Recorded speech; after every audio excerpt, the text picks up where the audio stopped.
पातालपुरी में आपने भेज दिया।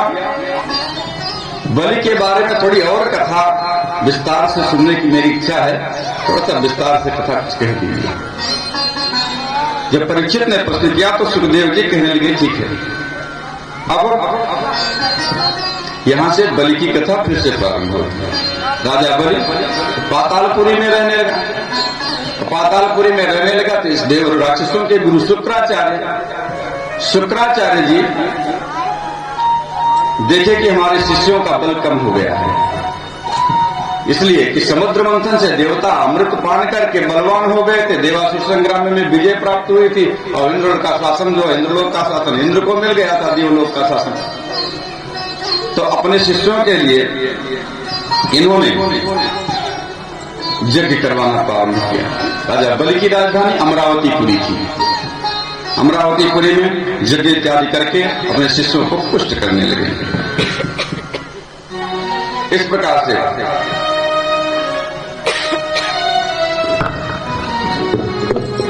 यज्ञ से पुष्ट कर रहे थे।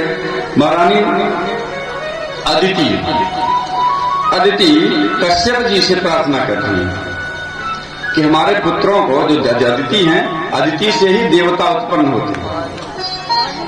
अदिति के जो पुत्र हैं वही देवता हैं। अदिति कश्यप जी से प्रार्थना कर रहे हैं कि हमारे पुत्रों का बार बार राज्य छिन जाता है, इन राक्षसों के आतंक से बार बार दुख प्राप्त करते हैं। आप कोई ऐसा उपाय बताइए कि हमको कोई देवता भी बलवान हो जाए, वो अच्छी सी संतान हो जो इनका सामना कर सके। जब इस प्रकार से अदिति ने कश्यप जी से प्रार्थना की तो कश्यप जी ने कहा कि देवी तुम पयोव्रत करो। पयोव्रत करने के लिए कहा और पयोव्रत करने का विधान बताया। कहे पयोव्रत जो है वो 12 दिन का व्रत है। 12 दिन तक फाल्गुन महीने के शुक्ल पक्ष में केवल दूध पी करके 12 दिन तक व्रत करना है। व्रत का विधान बताए। व्रत का विधान यह है कि जिस दिन से व्रत प्रारंभ करना है, सूअर के द्वारा खोदी हुई जो मिट्टी है उसको ले आवे, उस मिट्टी को प्रातःकाल दंत धावन इत्यादि करके, दत्तून इत्यादि करके उस मिट्टी को पूरे शरीर में लगा करके स्नान करें, जो सूअर की खोदी हुई मिट्टी हो। और स्नान करने के बाद फिर सूक्त बताए, कुछ मंत्र बताएं, उस मंत्रों का जब पाठ करने के लिए और फाल्गुन शुक्ल पक्ष की प्रतिपदा से लेकर के त्रयोदशी तक नित्य प्रति यही कार्य करना है और भगवान कृष्ण का पूजन करना है द्वादशाक्षर मंत्र के द्वारा।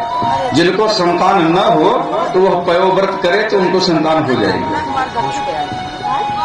अब इस प्रकार से बताए। और जब पयोव्रत करे तो भूमि पर शयन करे। पयोव्रत का जो नियम है, पयोव्रत का जो व्यक्ति करे वह भूमि पर शयन करे और ब्रह्मचर्य का पालन करे। शुद्ध मन से झूठ ना बोले, किसी प्रकार का पाप ना करे। फिर त्रयोदशी के दिन योग्य ब्राह्मण को बुला करके उनसे हवनादि कर्म करवावे, उनको दक्षिणा दे करके प्रणाम करके उससे सम्मान उनको विदा करे। इस प्रकार जो यह व्रत करेगा उसको सुंदर संतान की प्राप्ति होगी। जब अदिति को कश्यप जी ने पयोव्रत के बारे में बताया तो अदिति प्रसन्न हुई। इन्होंने पयोव्रत का अनुष्ठान किया। सुंदर संतान प्राप्त करने के लिए पयोव्रत का अनुष्ठान किया। जब पयोव्रत का अनुष्ठान किया तो भगवान प्रसन्न हुए और भगवान जब प्रसन्न हुए आए, कहे बताओ देवी क्या आवश्यकता है? तो इन्होंने कहा कि हमको संतान चाहिए और संतान भी आपके समान ही चाहिए। जब इस प्रकार से कहा तो भगवान ने कहा ठीक है, मेरे समान तो कोई नहीं हो सकता है, मेरे समान तो मैं ही हूँ। ठीक है, मैं तुम्हारे गर्भ से अवतार लूंगा। इस प्रकार से भगवान आशीर्वाद दिए अदिति को। अदिति महारानी गर्भवती हुई और गर्भवती होने के बाद फिर गर्भगत ब्रह्मा इत्यादि देवता आकर के गर्भगत स्तुति किए। गर्भ में ही भगवान थे तो गर्भगत ही आकर के स्तुत किए। नमस्ते कृष्ण गर्भाय वेद गर्भाय वेद से त्रिनाभाय त्रिविष्टपाय श्रीविष्टाय विष्णुवे। इस प्रकार से 4 श्लोकों में स्तुति की। स्तुति करने के बाद फिर अदिति महारानी के भगवान वामन के रूप में अवतार लिए। बहुत छोटे बौने से थे, वामन मूल, इसलिए वामन नाम पड़ा इनका। बोलिए वामन भगवान की जय। अब जब वामन भगवान का प्रादुर्भाव हुआ, छोटे से थे, उसी समय देवी गायत्री आई। गायत्री देवी ने सविता देवता का बताया था, गायत्री का जप की, जप करने के लिए मंत्र दिया और विधि बताई गायत्री ने स्वयं। और बृहस्पति जी आए, उन्होंने यज्ञोपवीत संस्कार करवाया। कश्यप जी ने उनको मेखला प्रदान की और पृथ्वी ने कृष्णमृग दिया, चंद्रमा ने दंड दिया, माता अदिति ने कौपीन दिया। कौपीन अर्थात लंगोटी, लेकिन लंगोटी वह सिली हुई नहीं होती है। कौपीन एक उसमें डोरी से एक कपड़ा बांध लिया जाता है कमर में, दूसरा लपेट दिया जाता है, कहीं सिला नहीं होता, लंगोट की तरह नहीं होता, सीधे फटा रहता है, सिला नहीं जाता। उसी को कौपीन कहते हैं, कौपीन दिया। और भगवान ने छत्र दिया, विष्णु ने वामन को छत्र दिया, और ब्रह्मा जी ने कमंडलू दिया, सप्तर्षियों ने कुशा का आसन दिया, सरस्वती ने रुद्राक्ष की माला भेंट की, और कुबेर जी ने भिक्षा का पात्र दिया, और मां भगवती ने भिक्षा दी। इस प्रकार से वामन भगवान के पास सारे अस्त्र शस्त्र के हो गए। उसी से शोभा पाने लगे, छत्र, कमंडल, यज्ञोपवीत, भिक्षा पात्र, सब कुछ इनके पास हो गया। इधर बलि समीय सुमेध यज्ञ कर रहा था। यह अश्वमेध यज्ञ जब पूरी हो जाती तो बलि इंद्र बन जाता है। शुक्राचार्य जी यज्ञ करवा रहे थे। जब वामन भगवान का प्रादुर्भाव हुआ, वामन भगवान से लोगों ने प्रार्थना की कि आप देवताओं के उद्धार के लिए कुछ कार्य कीजिए।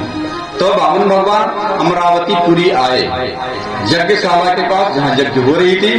और जब यज्ञ हो रही थी, आए, छोटे से थे, छोटा स्वरूप भगवान का दिव्य स्वरूप था, तेज चमक रहा था। यज्ञशाला के पास वहां पहुंचे तो लोग देखे, उनको तेज को देख करके लोगों ने प्रणाम किया। ब्राह्मण तो दिखाई पड़ रहे थे यज्ञ में, अगर ब्राह्मण इत्यादि आ जाए तो अतिथि के रूप में उनका तो विशेष सम्मान करना चाहिए, उनका विशेष सम्मान करना चाहिए। आज बलि ने देखा तो बलि बड़ा प्रसन्न हुआ, अरे बहुत सुंदर अतिथि हमारे यहाँ आइए ब्राह्मण देव। ले गए, बैठाए, सम्मान दिए और सम्मान दिए। सम्मान देने के बाद फिर बलि कहने लगा, महाराज जी आप किस लिए आए? अरे आखिर यज्ञ में आए हैं तो आप कुछ मनोरथ लेके आए होंगे। जो मनोरथ लेके आए हैं वो अपना मनोरथ कहिए हमसे। भगवान कहने लगे, अरे बलि तुम तो बहुत बड़े दानी हो, तुम्हारे दान की कितनी प्रशंसा की जाए। भाई किसी से कुछ अगर प्राप्त करना है तो उसकी प्रशंसा करनी पड़ेगी कुछ, और अगर वह प्रसन्नता से प्रसन्न होगा तो आपको कुछ दे देगा। अब वामन भगवान बलि की खूब प्रशंसा की है, अरे तुम तो प्रहलाद के पुत्र हो, तुम्हारी तो यश कीर्ति तीनों लोक में फैल रही है, और तुमने इतनी यज्ञ याद किया, उन यज्ञ याद के फलों को भोग रहे, तुम्हारे पास क्या कमी, भगवत की कृपा ही है तुम पर। जब प्रशंसा करने लगे, बल कहने लगा, अरे महाराज ज्यादा प्रशंसा करने की इसमें कोई आवश्यकता नहीं है, मैं तो इतना ही चाहता हूँ। आप चाहते क्या है? कहे मैं कुछ नहीं चाहता हूँ, मैं तो आया हूँ, क्या चाहिए? मैं तो ब्राह्मण हूँ, और ब्राह्मण को वैसे भी कुछ मांगना नहीं चाहिए। अगर ब्राह्मण मांगता है तो उसका ऐश्वर्य जो है नष्ट हो जाता है, उसका तेज जो है नष्ट हो जाता है। और मैं ब्राह्मण हूँ, मुझको मांगने की कोई आवश्यकता नहीं है। और मुझको कुछ चाहिए नहीं है, तो मेरी इच्छा हुई मैं घूमते घूमते यहाँ चला। अरे कहे नहीं महाराज कुछ आए हैं, कुछ दान दक्षिणा तो लेकर जाइए। अच्छा ठीक है, अगर देना ही चाहते हो तो हमको संध्या करने के लिए 3 पग भूमि दे दो। ज्यादा की आवश्यकता नहीं है, केवल 3 पग भूमि हमको दे दो। अब बलि भी सोचने लगा कि 3 पग भूमि हमसे मांग रहे हैं। जो आचार्य ऋतुज इत्यादि यज्ञशाला में वहां बैठे थे, वह लोग कह रहे हैं कि देखो, अरे जैसे यह छोटा है ऐसे बुद्धि भी इसकी छोटी है। अरे बलि जैसे दानी के पास आया कि इसको और कुछ मांगना था, तो मांगा भी तो 3 पग भूमि और कुछ नहीं। जैसे छोटा है वैसे बुद्धि भी छोटी है। जब 3 पग भूमि देने के लिए बलि कहा ठीक है 3 पग भूमि ले लीजिए। क्या ऐसे नहीं लेंगे, ऐसे हम नहीं लेंगे, कह तो कह संकल्प पूर्वक लेंगे। अगर दान दिया जाता है किसी को, जब संकल्प नहीं किया जाए तो उसका कोई मतलब नहीं है। अगर देना है तो संकल्प पूर्वक दीजिए। पुष्प, जल, अक्षत, फूल, दक्षिणा हाथ में लेकर के विधि पूर्वक संकल्प करके तब दान दिया जाए। कहे तो अब बामन भगवान कहे ऐसे नहीं लूंगा मैं दान। दान के लिए तो संकल्प करना पड़ेगा और संकल्प पूर्वक तब मैं दान दूंगा, विधि पूर्वक। तभी शुक्राचार्य जी वहां आचार्य थे। अब शुक्राचार्य जी ने अपने तपोबल से देखा, कहे अरे ये छोटा तो है लेकिन ये दाल में कुछ काला है, ये तो नारायण है। पहचान गए शुक्राचार्य जी, धीरे से आए बल के कान में, कहे देखो अभी कुछ बिगड़ा नहीं है, केवल वचन दिए, वचन देने मात्र से दान नहीं हो जाता। जब तक संकल्प नहीं किया गया है, अभी तो वचन है, वचन तो हट भी सकता है लेकिन संकल्प नहीं हट सकता। संकल्प का कोई विकल्प ही नहीं होता। संकल्प हो गया तो हो गया। हमने प्रतिज्ञा कर ली कि हाँ घोड़ा देना है तो घोड़ा देना है, तब उसमें नहीं हटता। अभी घोड़े देने का विचार केवल मन में है तो ठीक है, घोड़ा न सही, उसके बदले में कुछ धन ही सही। लेकिन जब संकल्प हो गया घोड़े का, तब तो घोड़ा देना है। गाय का संकल्प हो गया तो गाय देना है। लेकिन वहीं गो निष्क्रियभूत द्रव्य हो गया तो गाय खरीदने के लिए धन दिया गया। गाय नहीं दी गई, गाय खरीदने के लिए धन दिया गया। संकल्प की बात है, थोड़ा सा संकल्प में इधर उधर हो जाए तो छोटी बात के तिल का ताड़ भी हो जाता है। अब शुक्राचार्य जी ने कहा देखो ये विष्णु है, ये छल करने आए हैं और इन्होंने पहले भी हम लोगों से छल किया है। समुद्र मंथन में बराबर की मेहनत किए, बराबर का मेहनत करने के बाद भी अमृत नहीं मिला। और ये आए हैं, ये छल करने आए हैं, इसलिए इनको कुछ देने के लिए हाँ मत उतरो। बलि ने कहा मैं कह दिया हूं और मैं अपने पितरों का सम्मान नष्ट नहीं करूंगा। मैंने वचन दिया है, मैं अपने वचन को पूरा करूंगा। वामन भगवान से कहे कि ठीक है आप संकल्प बोलिए, कुछ लिए, अक्षत लिए, फूल लिए। अब जल लेने के लिए उनके पास जो पात्र था, उस पात्र में टोटी वाला जल था, पात्र था जिसका करवा बोला जाता। टोटी वाला वो पात्र था, टोटी वाले पात्र से जल गिराने लगे। अब शुक्राचार्य जी, पुराणांतर कथा मिलती है ऐसी, भागवत में ऐसी कथा नहीं है, पुराणांतर ऐसी कथा मिलती है कि शुक्राचार्य जी उसी टोटी के छिद्र में जाकर के बैठ गए। आचार्य का भी यह दायित्व होता है कि वह एन केन प्रकारेण जजमान के रक्षा करे। पुरोहित जो है, पुरोहित का यह भी कर्तव्य है कि वह एन केन प्रकारेण, चाहे जिस प्रकार से अपने जजमान की रक्षा हो, उसको ऐसा उद्योग करना चाहिए। अब शुक्राचार्य जी के कहने के बाद जब वो बलि नहीं माने तो उस छेद के अंदर जाके बैठ गए। अब जल गिरा रहे हैं, जल गिर नहीं रहा, जल नहीं गिरेगा संकल्प नहीं होगा, ना जल के तो संकल्प होगा नहीं। अब वामन भगवान समझ गए कि शुक्राचार्य जी कुछ गड़बड़ कर रहे हैं इसमें। के वहां से कुसा उठाए और कुसा की नोक से छेद दिए। वही शुक्राचार्य जी की आंख में जाके घुस गया, एक आंख फूट गई शुक्राचार्य जी की। जब शुक्राचार्य जैसे योग्य ज्ञानी व्यक्ति जो धर्म के कार्य में विघ्न डाल रहे हैं तो उनकी आंख फूट सकती है। अगर कोई धर्म का कार्य कर रहा हो, अगर हम उसमें सहयोग न कर सकें तो उसका हमको विरोध भी नहीं करना चाहिए, उसमें बाधा उत्पन्न नहीं करनी चाहिए। धर्म के अनुष्ठान में किसी प्रकार की बाधा उत्पन्न नहीं करनी चाहिए। कन्या यदि आपका विवाह हो तो उसमें भी बाधा नहीं उत्पन्न करनी चाहिए। इस प्रकार से अब संकल्प तो हो गया, संकल्प हो गया, 3 पग जमीन की बात आई। भगवान कहने लगे बलि कहां से नापना शुरू करूं? अरे कहे तारा पाताल लोक का तो मैं राजा हूं, पाताल जहां चाहिए वहीं 3 पग जमीन नाप लीजिए। भगवान कहे ठीक है। अब भगवान वामन भगवान जो बहुत से छोटे थे, वामन के 52 अंगुल के, अब वो अपना विराट स्वरूप प्रस्तुत कर दिया। अब अपने विराट स्वरूप में आ गए। पाताल में तम हिपाद मूलम, एक पैर उनका पाताल लोक में, दूसरा पैर स्वर्ग लोक में। एक कदम से नीचे ये 7 लोक नाप लिए, भूलोक, भुआलोक, स्वलोक, महालोक, जनालोक, तपालोक, ये ऊपर के, और अतल बितल सुतल तलातल मुसातल महीतल ये नीचे के। दोनों लोगों का मतलब 7 लोक नीचे का, 7 लोक ऊपर का, 14 भुवन, ये 14 भुवन। इन 14 भुवन को 2 कदम में नापना। अब बलि से कहे बलि और कहीं जमीन बची है क्या? अब और कहीं जगह है? 2 ही कदम तो जमीन दे सके, तीसरा पग मैं कहां रखूं? तीसरा पग रखने के लिए हमको स्थान बताओ।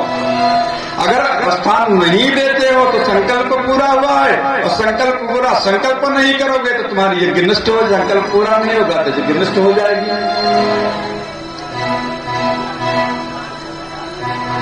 बलि अब विचार करने लगे कि मैं क्या करूं।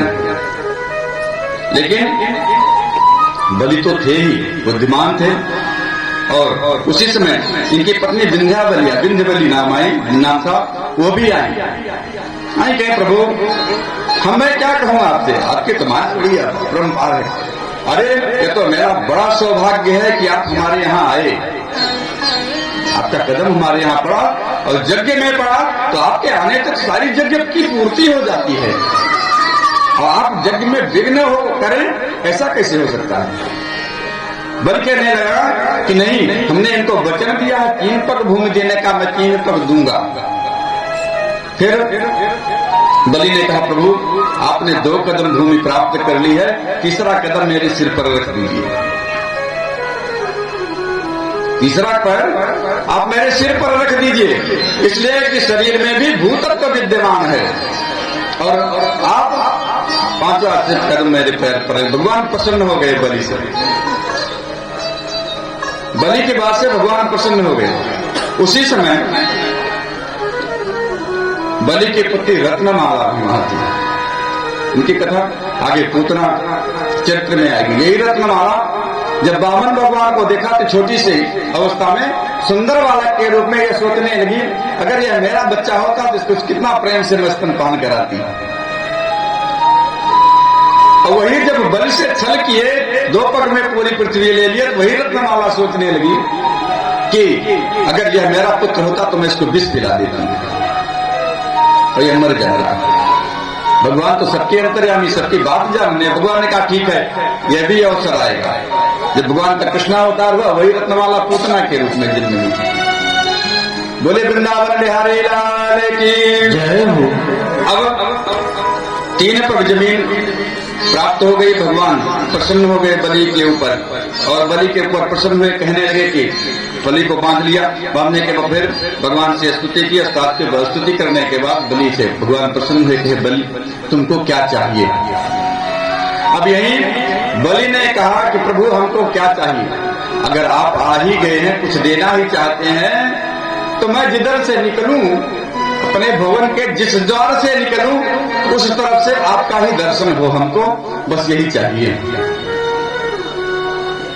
भगवान तुम भाव के भूखे हैं, भक्त अगर भगवान को प्रसन्न कर ले तो भगवान प्रसन्न उसी के होके रह जाते हैं। हम भक्तों पर अधीना सतस्या सत्पति में था, मैं भक्त के अधीन हूँ। कैसे? जैसे सती स्त्री अपने सतीत्व के बल पर अपने पति को प्रसन्न रखती है और वह जो चाहती है उसका पति वही करता है, उसी के प्रकार से भगवान के जो भक्त हैं वह भक्त जो चाहते हैं भगवान वही करते हैं। अरे भगवान कृष्ण से गोपियां कहती कि कन्हैया थोड़ा सा नाच दो, मैं तुमको मट्ठा पिला दूंगी। ठीक? और नंद बाबा जिनके 9 लाख गाय, जिसके पास 9 लाख गाय होती थी वही नंद होता था। नंद एक उपाधि है। नंद बाबा के 9 लाख गाय दूध, मक्खन, दही, घी, मिश्री जो खाना चाहते वो खाते, लेकिन गोपियां कहती कन्हैया नाच दो, थोड़ा सा मट्ठा पिला दूंगी। तो मट्ठा पीने के चक्कर में नाचने लगते। यह है प्रेम, भक्ति। भक्त पुरुष भगवान के गुण लीला धाम को देखता है और ज्ञानी पुरुष भगवान के गुण लीला धाम को नहीं देखता है।